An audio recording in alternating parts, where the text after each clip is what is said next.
April 2021, Babar Azam cut short Virat Kohli's 41-month-long reign at the top of the ICC rankings and became the fourth Pakistani player after Zaheer Abbas, Javed Miandad and Mohammad Yousuf to top the list.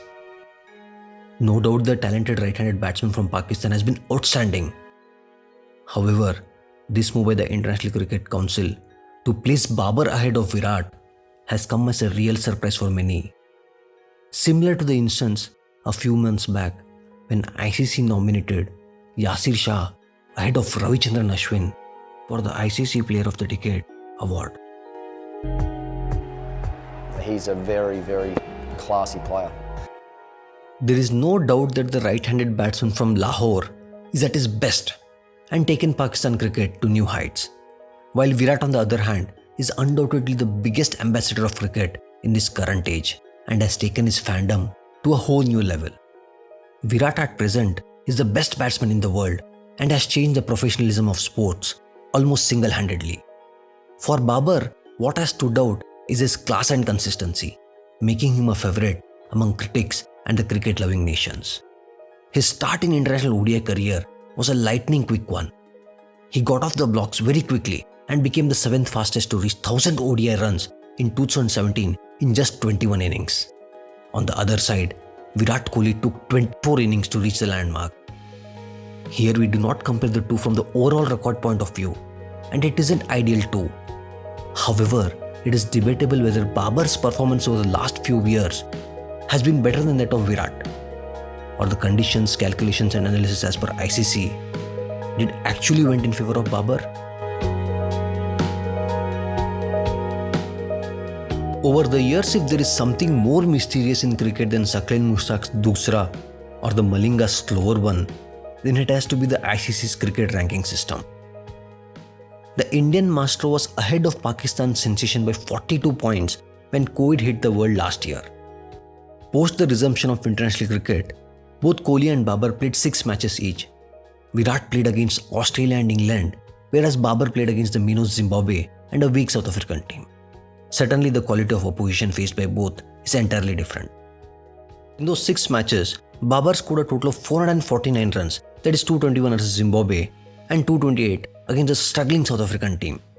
Whereas Kohli was successful in scoring 4 consecutive 50s against a top-class bowling attack with an average of above 50.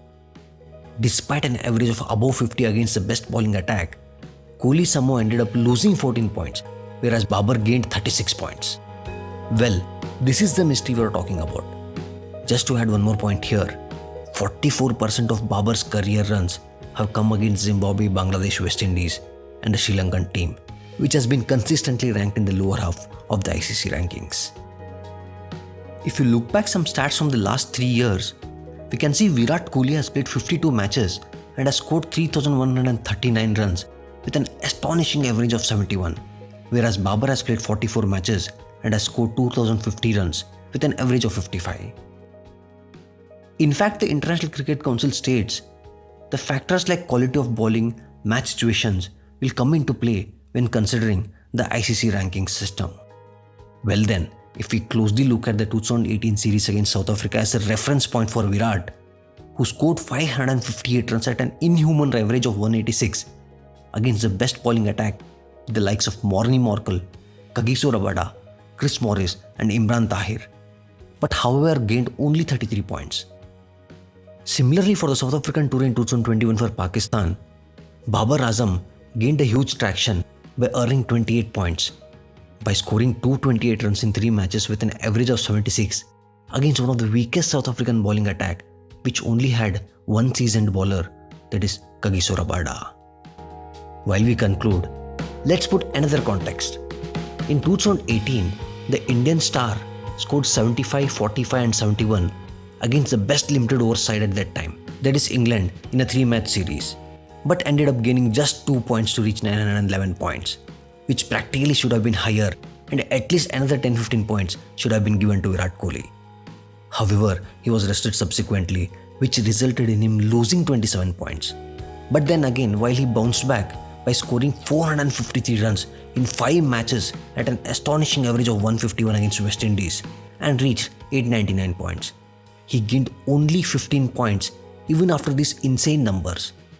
Agreed, the West Indies aren't doing great, but 15 points for nearly 1,000 runs, all scored in more than a week.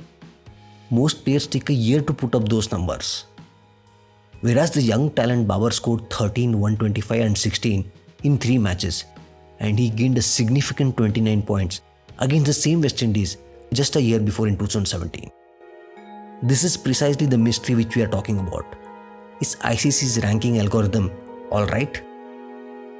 As per the ICC ranking system, if a player performs better than he did in the previous match, then there is a weightage given to it and the increase in rating points subsequently. In the last 2 to 3 years, although Virat has got consistent runs, but his average compared to the previous years has dropped. Also, Virat has taken a few breaks in international cricket, which resulted in drop in the rating points. These 2 points did not go in favor of Virat Kohli. Although there seemed to be some question mark in the ranking system, however, Babar is a class player and is up there with Virat in terms of the approach and the mental space. In fact, anyone who recently saw Azam's blistering 59 ball 122 at Centurion will definitely agree that he has all the potential and skills to run Kohli close. Although, at the moment, taking over Virat is too big a gap to bridge. Thank you for watching our video. Do share our content, subscribe to our channel, comment on our videos, and help us grow. Thank you once again.